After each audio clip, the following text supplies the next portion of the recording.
Hi, everybody. Thanks for joining us today. Thank you so much, Peter, for being here. I'm going to read your bio, and then we'll kind of dive in. Cringe.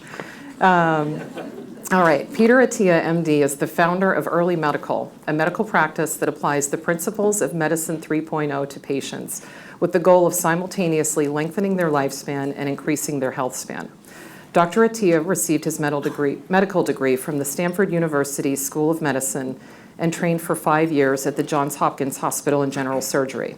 He's the host of The Drive, one of the most popular podcasts covering the topics of health and medicine, and he's also the author of the #1 New York Times bestseller, Outlive, The Science and Art of Longevity, which will be the topic of our discussion today.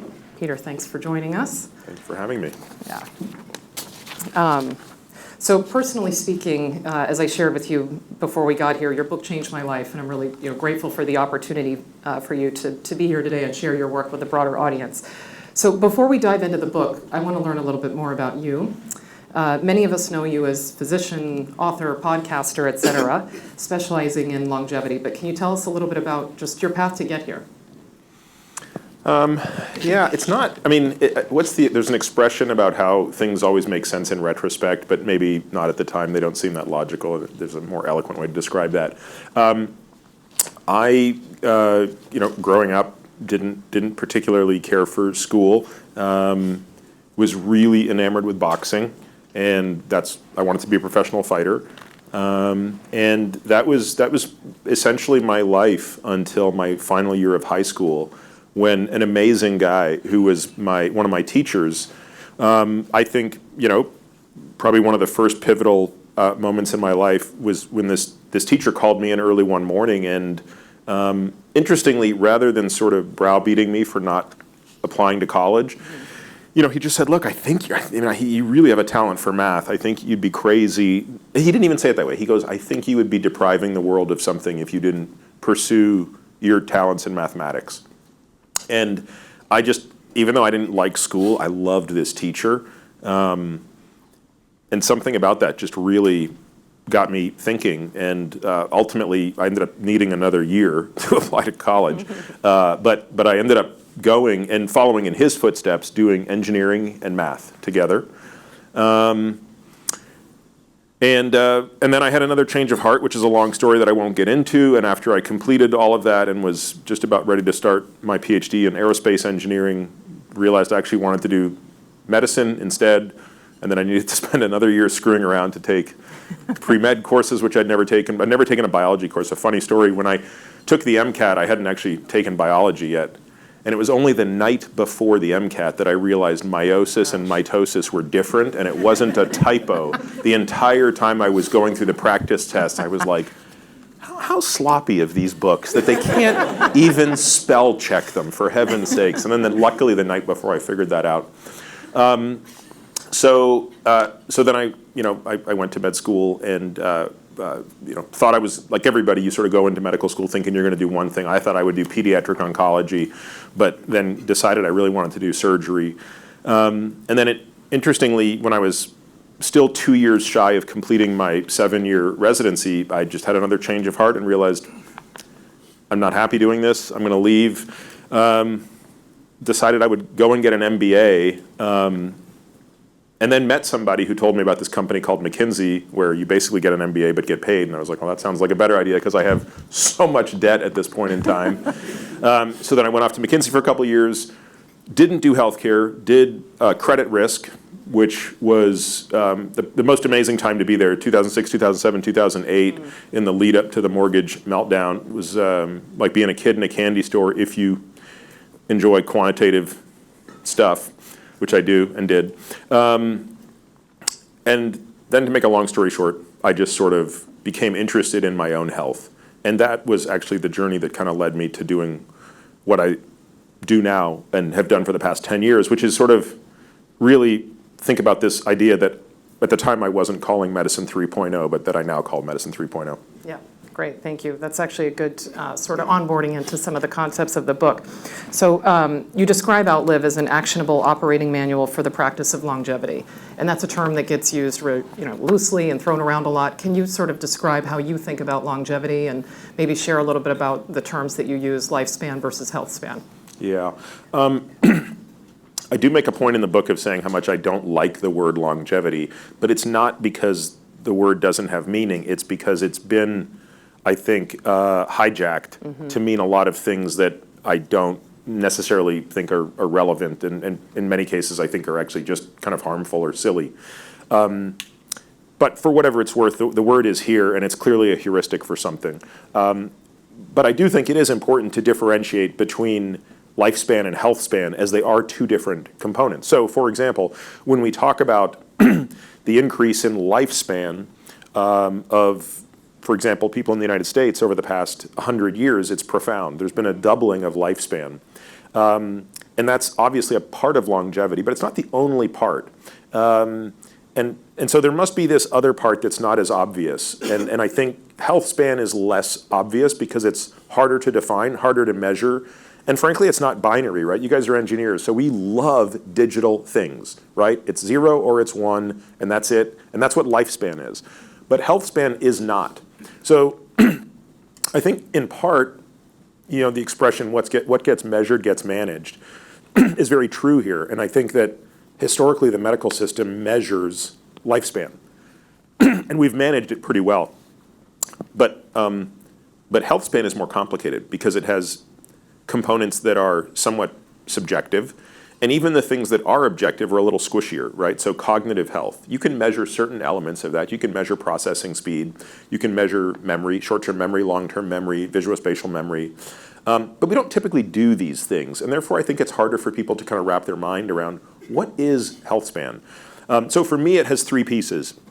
It has a physical piece, it has a cognitive piece, and it has an emotional piece.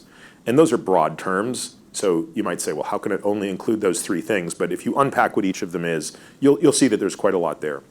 So I would say in summary, longevity is about the pursuit of increasing both of these. Yeah, great. So building on the concept of health span, in the book you talk about the four horsemen and describing the toll that chronic disease has taken on our lives. Can you talk a little bit about the four horsemen and just share your perspective on maybe methods that we can sort of stave them off? Yeah, so for, humans have been around for about 250,000 years. So there's, it's kind of interesting. I was meeting with a friend yesterday, and he was commenting on how remarkable it is that in 1950 there were only 1 billion people on the planet today, on the planet in 1950, and today, of course, we're at 8, and, relatively shorter, we'll be at 10. And I said, that's interesting, but what's more interesting to me is that there have been 110 billion people on this earth in the past 250,000 years. Like, you don't realize the value of all that time. Also very interesting and totally an aside, there was a paper that came out in Science last year that talked about a few choke points in human civilization. I don't know if any of you saw this, but there were at least 2 or 3 points when they believed the human population was down to as little as 4,000 to 8,000 people, meaning we came really close to extinction many, many times over the last 250,000 years. So this idea that up until very recently, across that huge time frame of 250,000 years, virtually all death was pretty quick. You died of infections, you died from trauma, and women and their babies died during childbirth. That basically accounted for why life expectancy didn't really exceed 40. Now, in a very short period of time, because if you're drawing this on a graph and you're looking at it in linear time, it looks like this, life expectancy, right? It's a total step function over 100 years. But we traded what I call fast death for slow death. So the advent of medicine 2.0 made those causes of death much less common. Infections, communicable diseases, infant mortality, and trauma have fallen dramatically because the tools of medicine 2.0 are really good at treating those things. And so now that the tide has gone out and you can see who's not wearing their shorts, you realize that what's really going on now that we've survived those fast causes of death is we die from slow things. And I term them the four horsemen, but it's basically the things that everyone knows, right? So it's cardiovascular and cerebrovascular disease at number 1, cancer at number 2, neurodegenerative diseases and dementing diseases at number 3. And I say that because remember, there's a lot in there, right? It's not just Alzheimer's disease, it's Parkinson's disease, Lewy body dementia, vascular dementia, et cetera. And then the fourth horseman, doesn't kill nearly as many people as the others, but I would argue it is the foundation upon which all of those diseases are amplified, and that's the continuum of metabolic diseases that spans the gamut from insulin resistance to fatty liver disease to type 2 diabetes. And that is, from a growth rate perspective, increasing more rapidly than the other three, and it is, by extension, accelerating the other three. Yeah. I have a question about that a little bit later, so we'll dive in there. But just to sort of finish out on defining some of the concepts that you introduce in the book, you talk about this notion of the Centenarian decathlon and the marginal decade. Can you share a little bit about what those things are and why they matter to us as we age? So I'm going to try to do this. I've never been successfully able to do this. Every time I try to explain what I'm about to explain, everyone goes, "What are you talking about?" So I'm not going to be offended if you guys are like, "This doesn't make any sense." In oil markets, the oil price is set by the marginal barrel price, right? So if the worldwide demand for oil is 87 million barrels of oil a day, I don't even know what it is anymore, by the way, but that's probably directionally where it is. The price is not set by the low-cost barrel, the ones that are really easy to pull out of the guar oil field. The price is set by the marginal barrel. The last one that comes out of the ground is the one that's setting the price. And sort of occurred to me that when I was looking at the longevity curve, that there was a parallel here, which is the quality of our life is not determined by the first decade or second decade of our life. In many ways, it might be determined by this marginal decade. In other words, when I see people whose final decade is filled with suffering, in some capacity, it could be physical suffering, it could be cognitive suffering, it could be emotional suffering. So you could take somebody who's in perfectly great health, but they've lived such a miserable life that they spend the last decade of their life alone because they don't have anybody that they love and nobody wants to be around them. To me, that's a bad marginal decade. You take an individual who's never looked after themselves physically, maybe they have their cognition all about them, but they can't do anything. They're in so much pain, or they can't be mobile. To me, that's a suboptimal marginal decade. And so it occurred to me that if we could target making the marginal decade better, all the decades that come before it, by necessity, have to be good. You can't just wake up one day at 86 and say, the next 10 years are going to be amazing, if they're not already really amazing at 86, which means they were very good at 76 and 66, et cetera. And so if I haven't lost you yet with this idea that the marginal decade is the last decade of your life, you don't know the day you enter it, but you will all have one. Hopefully no one in this room is in their marginal decade, but we're all going to be there. And we want that decade to be as far away as possible. The next idea is one that comes really from my love of sports, which is that no matter what athlete you're talking about, none of them are exercising. You might say, what are you talking about? Athletes exercise all the time. No. Athletes train. There's a fundamental difference. Exercise is just kinetic. It's just movement, right? Going for a run, jumping up and down, great, that's exercise. Training is specificity. And this is why, if you pick the best athlete in every sport, they look nothing alike, their training looks nothing alike, and they are not shuffleable, right? You could not put Max Verstappen on a basketball court. You cannot put Steph Curry in a car. You cannot put Patrick Mahomes in a different position, let alone a different sport. That's specificity. And I realized that, well, that must be the way we think about the marginal decade. We have to make life our sport, because we know that exercise is beneficial. And if you did nothing but mindlessly exercise, run and lift weights and do all these things, that's great. You will get many of the lifespan benefits of exercise, which is to say your risk of heart disease and cancer, dementia, metabolic disease will go down. You won't necessarily get the health span benefits because, for example, you could injure yourself.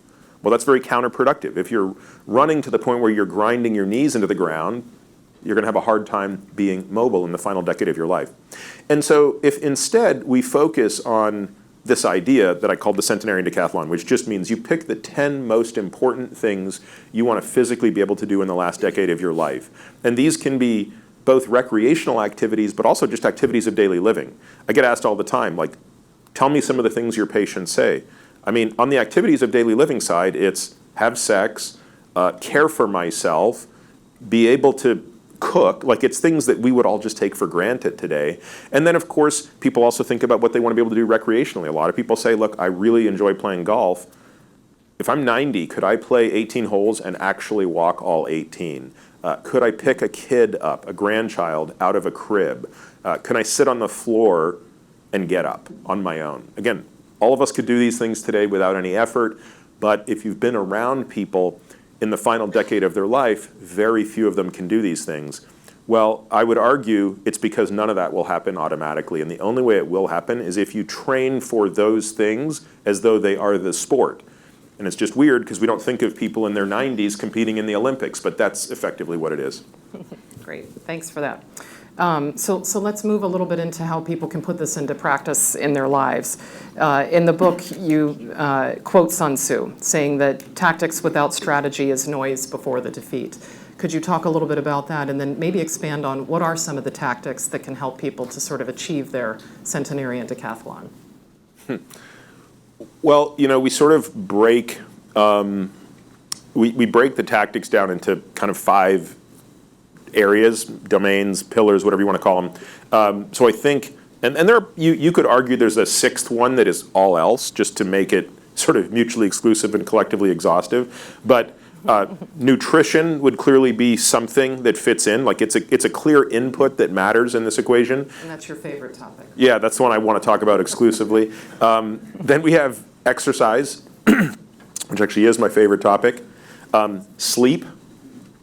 All the tools that we would think of bringing towards emotional health and happiness. And then the 5th one that I talk about is molecules, exogenous molecules, meaning anything that you take from the outside that put in that's not food.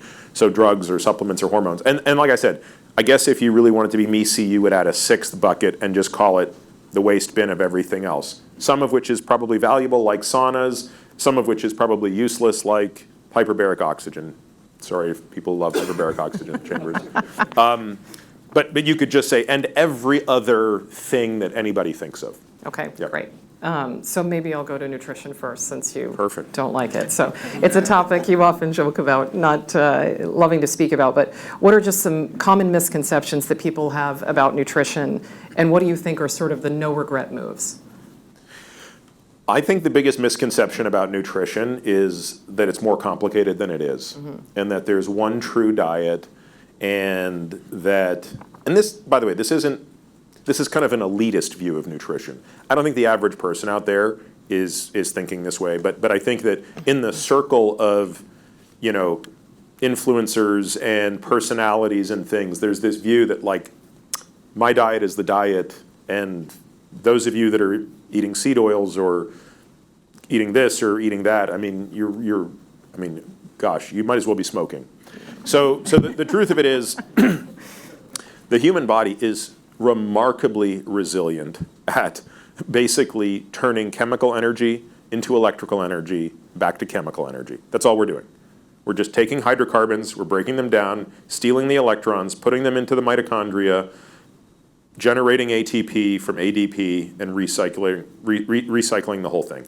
And so there's a little bit of kind of religion that flows into this. Because it is so cultural, because it is so relevant, we just really want to believe that what we're doing is the right thing. But the truth of it is, the things that are capital T true are that energy balance matters a lot.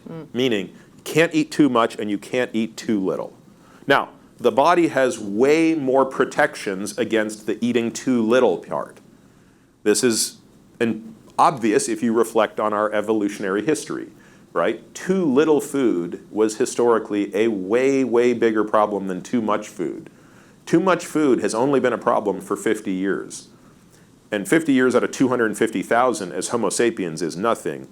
50 years out of billions of years as going back to single-celled organisms is also nothing. So we have 0 evolutionary adaptations for too much food, but we have lots for too little food. So neither is good, but they're bad for different reasons, and our system is skewed to tolerate excess more than deficiency. Another important principle is that of the 3 macronutrients, the one that you ought to pay most attention to is protein, not carbs, not fat. Carbs and fat can be quite fungible. They're both great sources of energy. Fats are more essential because you need them for structural purposes, so you can't be too restrictive on fats. But there's actually quite a bit of flex in the system, how much you want to toggle between your fat and your carb buttons. But where you don't want to get too out of whack is on protein. And the reason is protein is purely structural. So it is the building block for muscles, it's the building block for enzymes, it's the building block for many of the very important things in our body. So protein deficiency is really bad, and we know this, for example, like the body will go to such amazing lengths during starvation to preserve muscle mass until the very end. And obviously, once a person is in starvation and they're starting to consume muscle mass, the end is very close.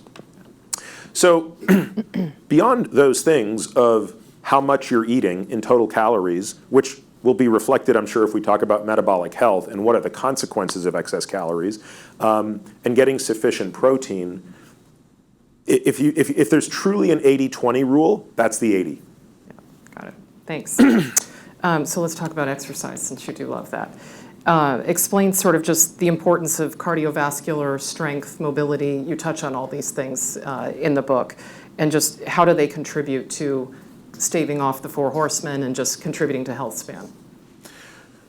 So I think it's important to just sort of acknowledge that I don't harp on exercise just because I enjoy it, although I do. I think the data make it pretty clear that exercise has a bigger impact on length and quality of life than any of the other metrics. And the easiest way, I think, to look at this is to look at what happens when a person is in the off state for a given input, right? So what's the off state for nutrition? What would be a good place we could look for the off state of nutrition?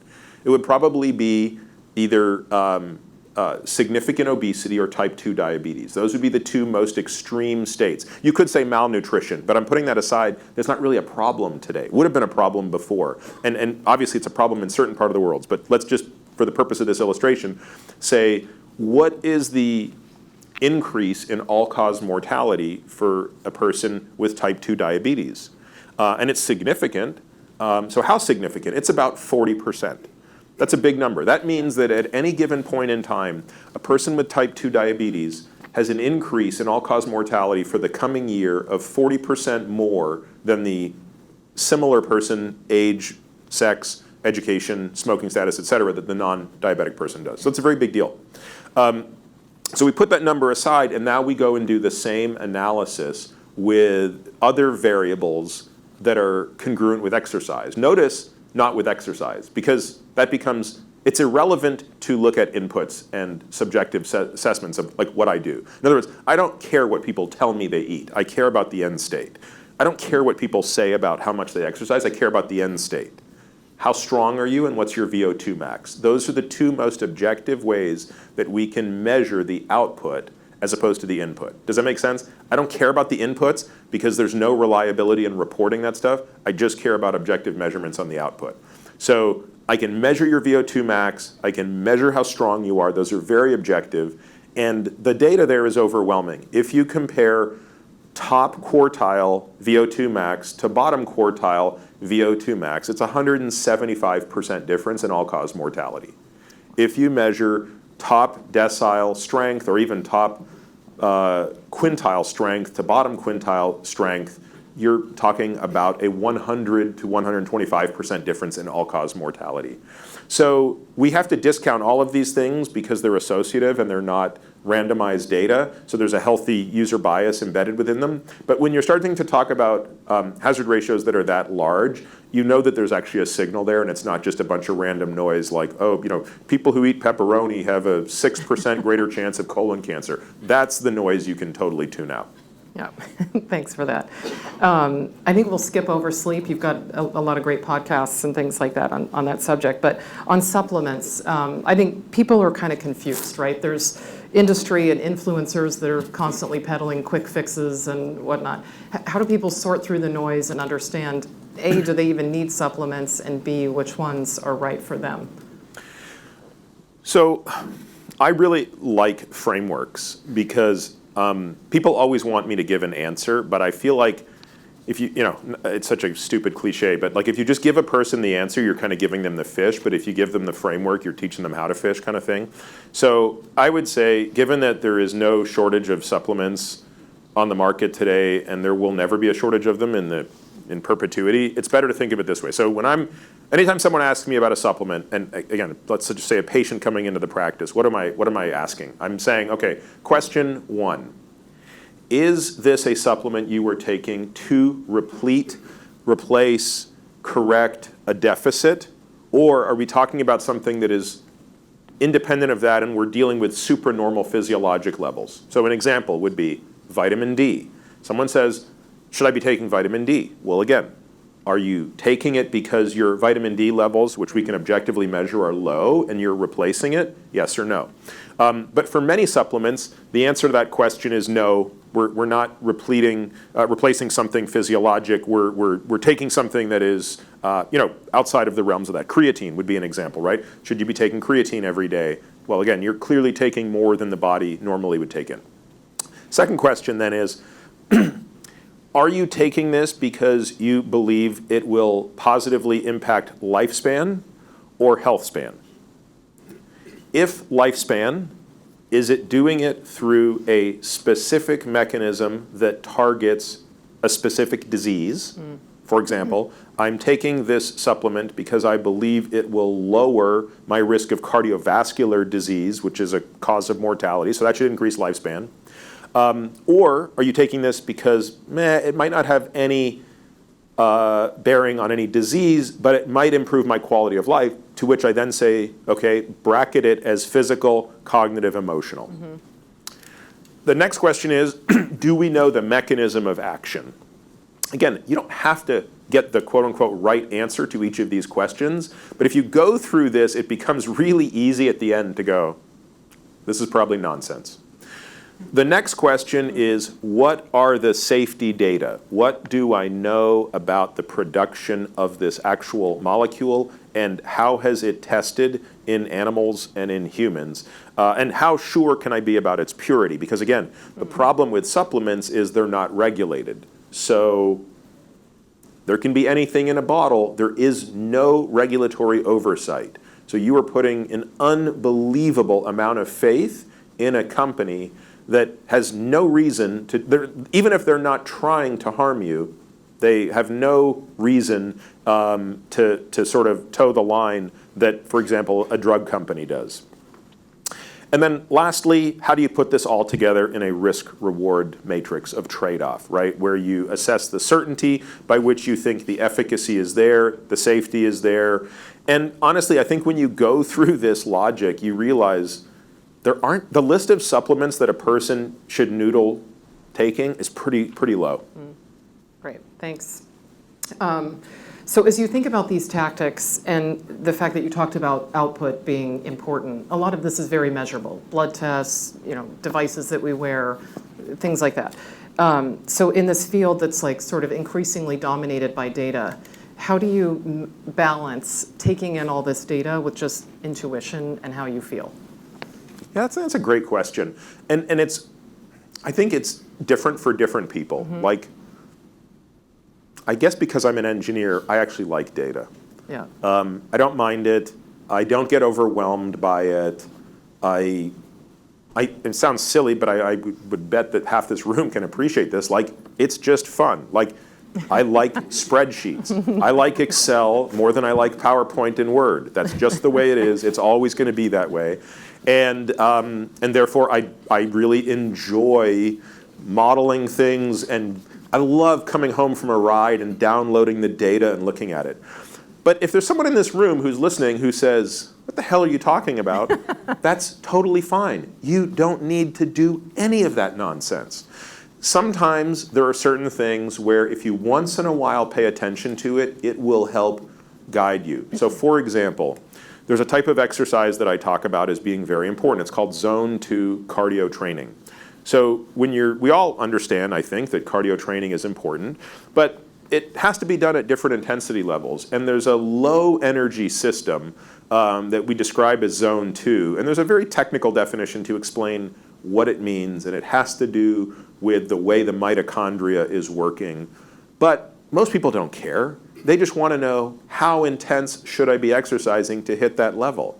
Well, if you're me, you actually every single day check your lactate levels while you're doing the workouts by poking yourself in the finger to get that number. But very few of my patients do that, and nor do I care that they do it or want them to do it. But I do care that they know if they're in zone 2. So at the other end of the spectrum, if you're not willing to use the gold standard, which is measuring lactate, and you don't even really want to get crazy about wearing a heart rate monitor, which would be sort of the next way to help do it, you can just rely on what's called the rate of perceived exertion. And if you don't want to learn the Borg scale, which is fine, you can just do something very simple, which is, am I able to speak while I'm doing this, albeit difficultly? Yeah. Great. If the answer is, you can talk, you just don't want to talk, but you can talk in a complete sentence, you're in zone 2. If you can't talk in a complete sentence, you're in zone 3 or 4. If you can talk and it's quite easy, you're in zone 1. So that becomes a really simple way. And honestly, I think you can do this for so many things. And I think that, like for example, wearables for sleep are very popular. Are they necessary? No, I don't think they're necessary at all. And I think, frankly, they can cause a lot of anxiety for people, especially when the data are wrong, which depending on the wearable, they're wrong quite a bit. And so people will wake up and they'll be like, I feel fine. And then they'll look at their sleep data and they'll be like, oh my God, I didn't get good sleep last night. And I interviewed a guy by the name of Tadej Pogacar. I don't know if any of you know who Tadej is. So he made a great point on the podcast, which is his coaches will not let him see those data before he goes out and races or trains. Because they don't even want the suggestion to him if something looks negative that he's off. Because one, he might not even be off, and even if he is, who cares? That's, So I think one has to be mindful of the interpretation of data. Today, my readiness data were very high. Sunday, it was very low. I had a killer workout, crushed it. Today, on the bike, my readiness data was amazing. I had worst ride I've had in 3 months. Wow, yeah. Just something was totally off. So I see enough of that to realize that the data can be right 80% of the time. That's not a high enough precision that I should live my life by it. It's more just a curiosity. Got it. Thanks.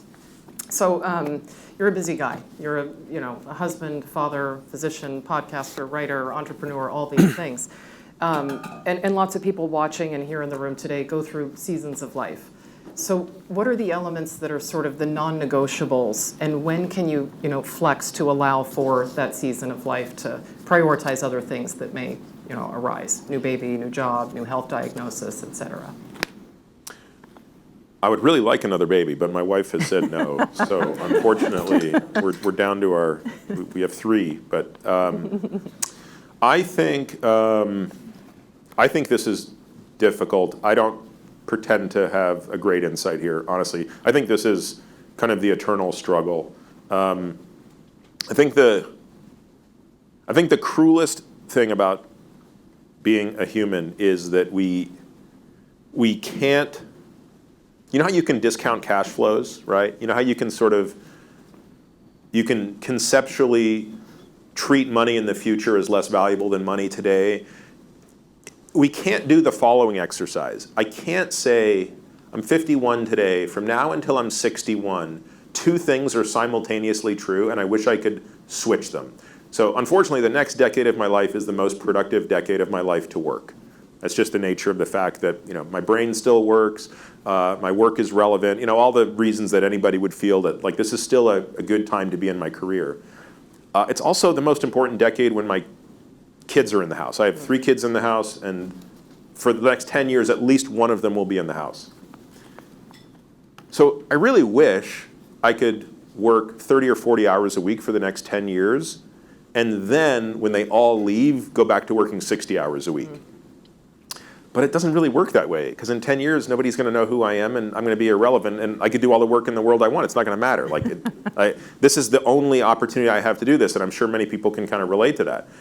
But I don't just want to kill myself and do 80 hours a week, even though I'm physically capable of it, because when my kids are gone, as you probably all know, there's a statistic that children will spend 19 years on average in the company of their parents, and the first 18 of those 19 years are the first 18 years of their life. So once they go to college, you get a grand total of 365 days with your kids as adults. That statistic terrifies the hell out of me, and honestly, it's the greatest tension in my life, which is there's a part of me that literally wants to do nothing but play baseball and chess with my boys and ride bikes and play soccer and goof off. Like I could literally just do that all day, but I can't. So how do I balance it? And I don't know the answer, other than I feel like at least by knowing that and being aware of it, I'm doing a better job than I used to 5 years ago. Yeah, that's great. Maybe we'll pull on that thread a little bit and talk about emotional health. So in the book, you share a personal story about the importance of emotional health and how while we age, physical and cognitive abilities are just destined to decline. But as we get older, we can actually improve our emotional health. Can you talk a little bit about just the subject?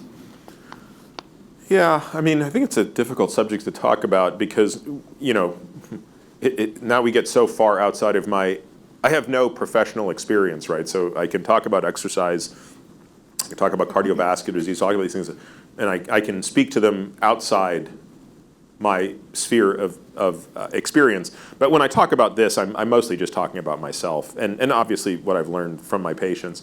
But it is true, and I think that's even for people like myself who struggle with mortality, which I do. If I think about it a lot, it's still a struggle. It's still hard to wrap my mind around the finitude of life. And it's, on the one hand, I feel like, how lucky are any of us to exist, right? Just statistically speaking, no one should be here.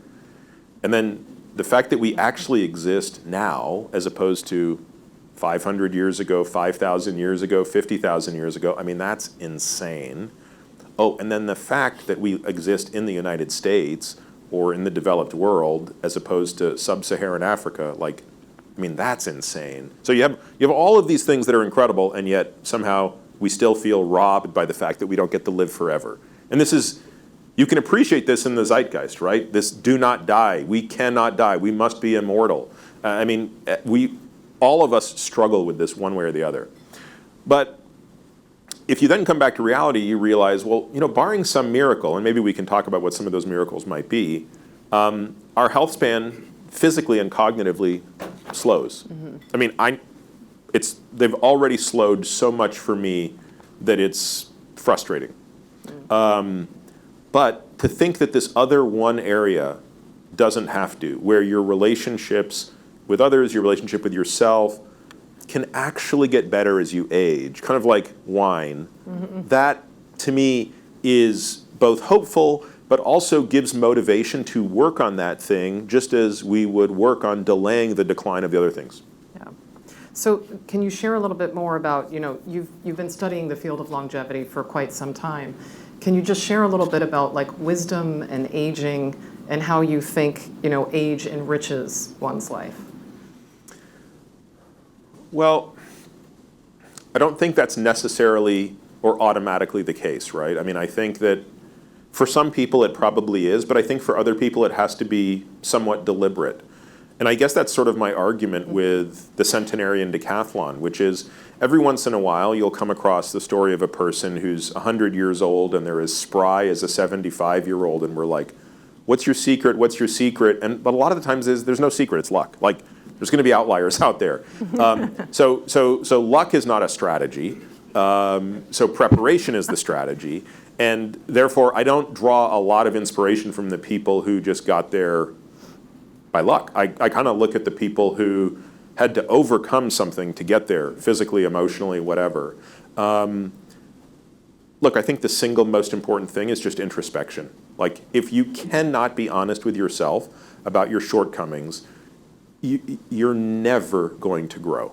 I mean, that's just full stop all day. When if I think about the single biggest impediment to happiness in a person's life, it's when they can't acknowledge their own mistakes. They can't acknowledge how their actions are impacting other people, there's until that changes, you can't begin to kind of create a new pattern of behavior. Yeah. There's a phrase that we use that, you know, the best leader is the self-aware leader. So it's just an element of self-awareness, it sounds like, and introspection. It's kind of building on that. One of the things that I think people really admire about you is that you're not afraid to sort of change your mind on subjects that you've studied and maybe held an opinion about, and then you go back on it. I know the book took you quite some time it almost didn't even come to life. We're glad that it did.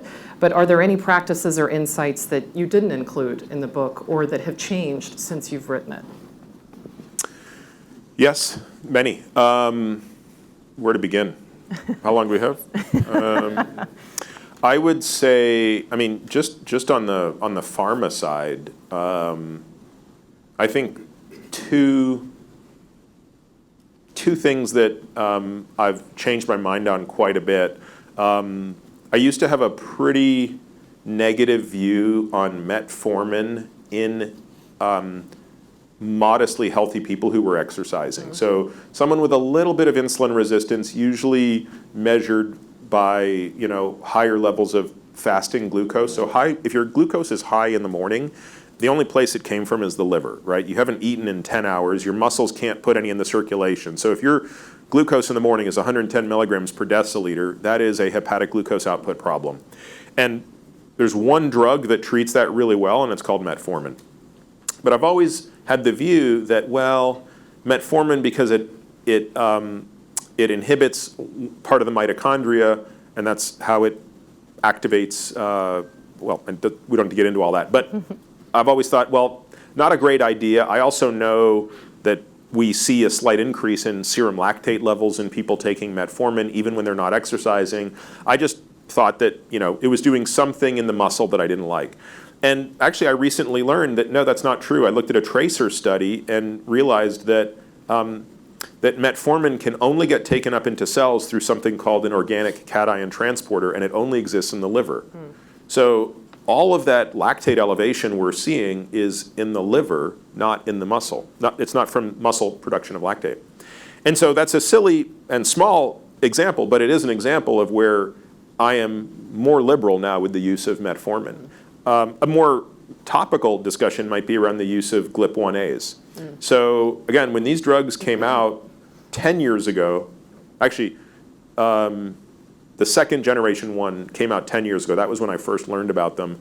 I didn't think much of them, and they quite frankly didn't have much efficacy for weight loss. It wasn't until 4 years ago that the diabetes data for semaglutide showed how effective they were for weight loss, and we began to start using them sparingly in patients. And I was still a little bit skeptical, which I don't think is a problem. I think it's good to be skeptical. But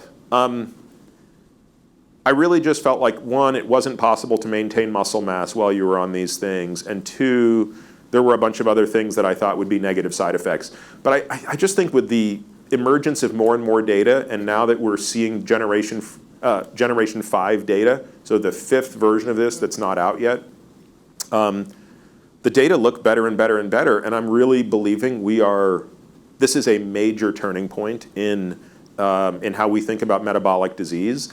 And now, frankly, to me, it's not even now it's just a question of economics. Yeah. Now it's just a question of, can we tear down the PBMs and get rid of them altogether so that Americans don't have to get gouged on the price? Because the truth of it is, guys, a monthly supply of tirzepatide is $300.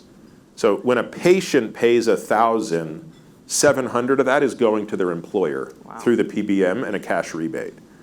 I want every American to understand that.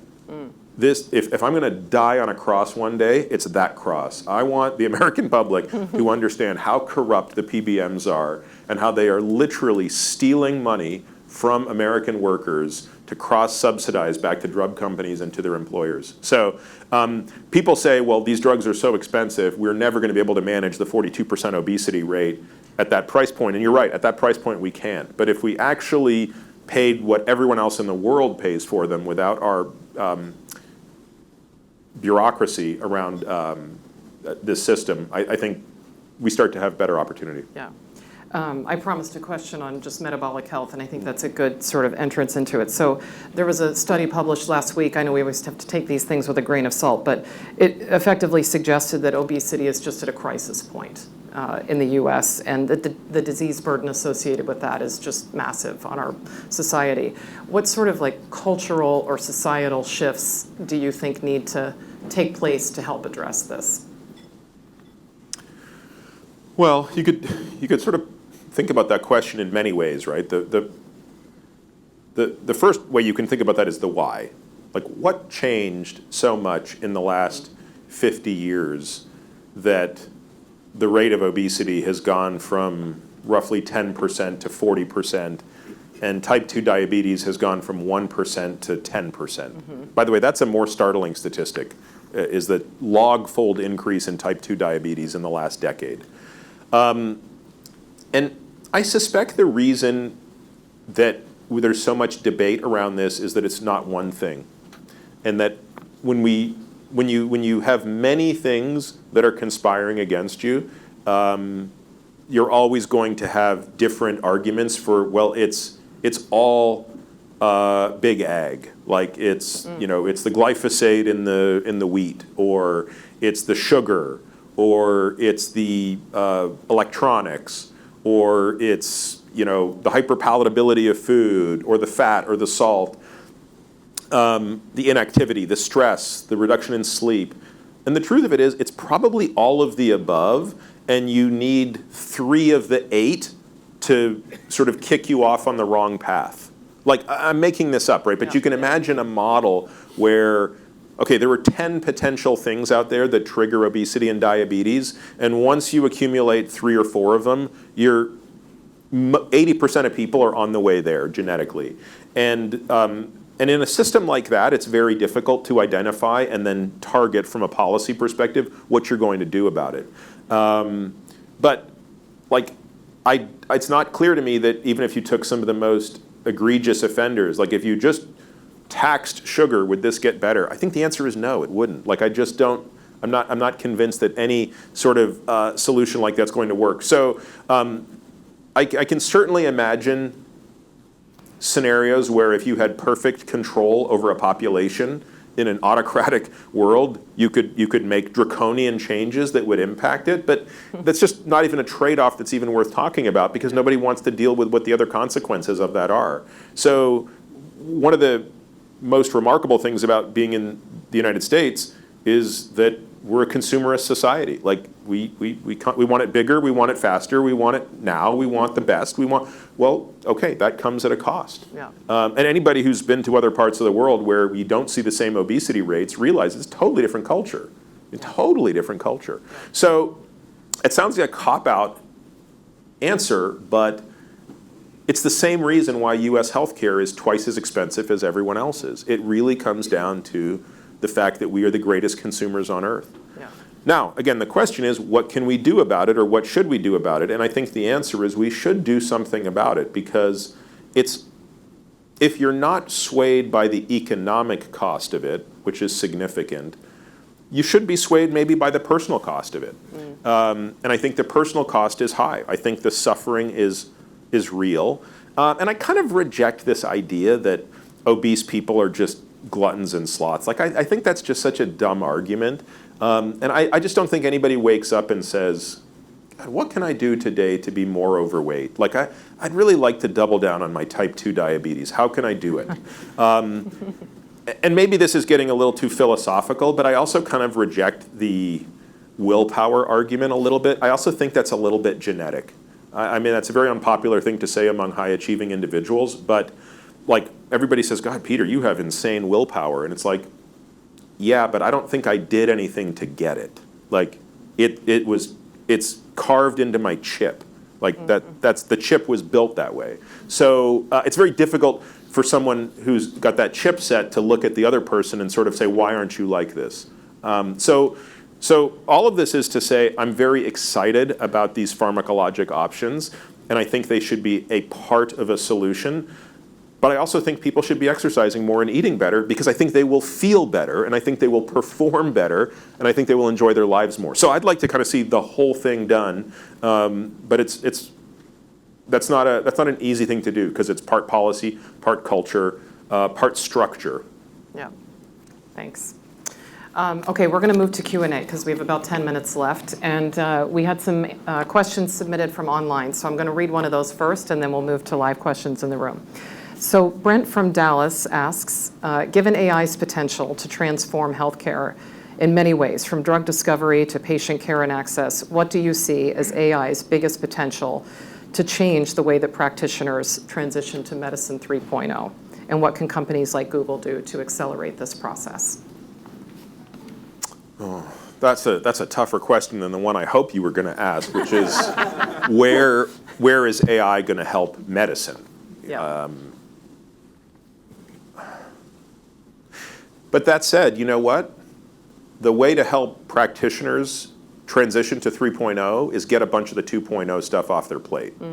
So I think there are a couple of big areas where AI can and should help practitioners today. So do any of you married to physicians and have to listen to them gripe about it over dinner? Yeah, and again, this is not something I deal with because we're in a private practice. We don't take insurance. We're not dealing with it. But if you're in the system that most doctors are in, the administrative burden of your job is generally regarded as the most unrewarding aspect of the profession. And something that started out as, hey, this is good, the EMR, like this is going to make medicine better, has become so onerous and so user hostile that most doctors who are still in this system of, hey, this is what I do. I have 11 minutes to see 40 patients each, they're getting mired down in sort of the charting aspect of this. Then you layer on top of that the reconciliation and adjudication of charges. Remember, there's something in the United States healthcare system that is just hard to fathom. It's not just that it's a $4.5 trillion system. If you can just wrap your head around that for a moment. It's that 15% of that $4.5 trillion is purely administrative friction. There's no other healthcare system in the world, because they're all single-payer systems, that has to have a 15% friction tax. That's the first thing AI should be solving. There's no value being created there. There's no patient life that's being made better, physician experience that's being made better. So even though that's not sexy, we love to talk about folding proteins, and that is super cool. And that will shorten the path to drug discovery. But take 15% of the cost of healthcare away by taking the friction and brain damage away of reconciliation, adjudication, charting. That would be huge. I think another place where I hope AI can be really helpful, and this isn't necessarily going to impact physicians, is we do have to come up with a better way to do not just drug discovery, but drug testing. We have to come up with better biomarkers that can predict success in late-stage drugs. Because if you look at AlphaFold, right, it's pretty amazing in that you're going to get to an IND quicker than you would have before. But then guess what? You still have to do phase 1, phase 2, phase 3. That's still more than $1 billion in 10 years. Wow. So to shortcut that and increase the probability of success there, you have to be able to predict in phase 1 success in phase 3 better. And we right now have such poor biomarkers for nuanced things, right? We cannot measure senescence. We can't measure mTOR activity. There's a whole bunch of stuff. We just have no clue what's going on. And therefore, we're not even trying to develop drugs that would target those systems. I could go on, but I think those are just two opposite end examples, from the totally banal to the totally sci-fi. Great. Thanks for that. All right, so we will take a few questions from the room. And for purposes of the recording, I'll repeat the question before you answer. Thanks. Thank you for the book. I think you have us all eating more protein and working on strength training. My question was, not to get too political, but obviously we have someone who's been nominated for the health secretary, has some interesting ideas and more controversial. If you were to be nominated, like what were the 2 or 3 things that you would want to focus on to help make this country healthier again? Can I repeat the question? Sure. Okay, great, thanks. So the question is, if Peter were to be nominated to a government position where he could sort of wave a wand and make change happen and make us all healthier, what would that look like? Well, I think the wand waving would be putting me in that position. I mean, if you said we put you in that position and you get a wand, it's too easy a question. I could do it, of course. Look, the truth of it is I've never given that any thought, so I don't want to answer with something stupid. If I were in that role, I'd literally put my head down for the first 6 months and interview 1 million people, because I think that's a super hard problem. The problem I have spent more time thinking about is how do you fix healthcare cost? That's a problem I think a lot about. I don't know how much of that falls under the authority of HSS, HHS, Human Health Service, HHS. But I've already alluded to what I would love to see happen structurally, right? I think, more AI on the service side, more AI on the administrative side, eliminating the PBMs. Because remember, 1/3 of that $4.5 billion is drug and device. And the devices don't cost much compared to the drugs. So like our goal with healthcare should be, we just have to reduce healthcare cost inflation. So healthcare used to be 5% of GDP, it's now 18% of GDP. And it's rising 2 to 3% faster than GDP growth. So it's going to be 20%, and then it's going to be 30%, and at some point we just go bankrupt.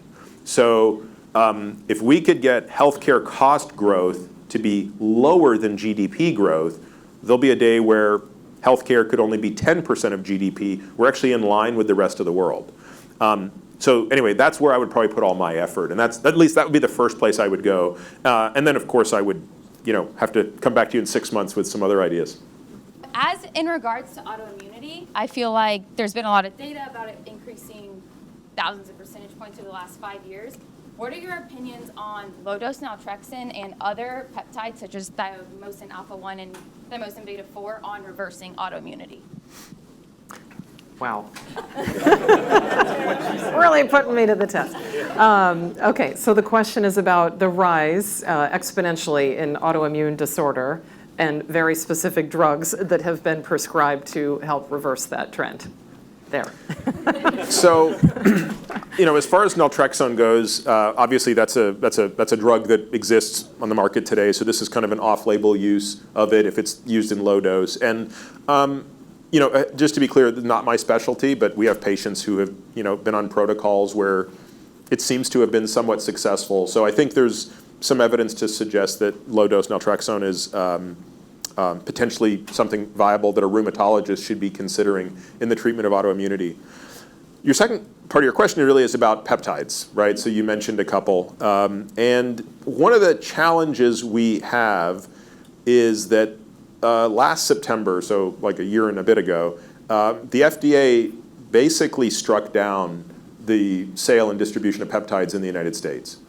And so that created a little bit of a problem, which is that now they're still being sold, but done with a wink, which means the companies that sell peptides are selling them for research purposes only, and the people who buy peptides are buying them for research purposes only to use on themselves, but there's no regulation. So we're back in that same problem we were in with the supplements, where I would just have a really hard time telling a patient with a straight face, like, that's a good peptide to take, because if I can't vouch for it, right, like if I can't do the LCMS on the molecule and make sure that two things are true, what it says is in there, and nothing that's not supposed to be in there is not in there, it's very dangerous. I do believe that there are a handful of peptides out there that really have biological efficacy. I'm not sure that thymosin is again, I'm just not close enough to it to weigh in on the specifics of one peptide versus another. But I certainly know that, like, for example, BPC 157, look, it's a VEGF analog. I can see a case where that would really be a valuable peptide when someone's recovering from a certain type of injury. But again, and maybe this goes back to your question, like, I'd like to create a better regulatory framework where we can actually study these things.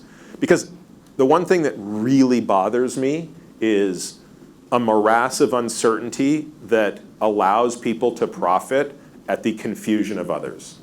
And that is the current regulatory environment for peptides. It is just a boondoggle for people to rip people off, and some people might get something good and some people might not, and some people get hurt, and I find that very frustrating. I think actually we have to close. We're at the end of the hour. Sorry, we're out of time here. But Peter, thank you so much for joining us today, for sharing your work, for the book, and just for all the knowledge that you share. I'm sure it's been extremely helpful to everybody here today and will continue to be so. Thank you so much for having me. Thanks.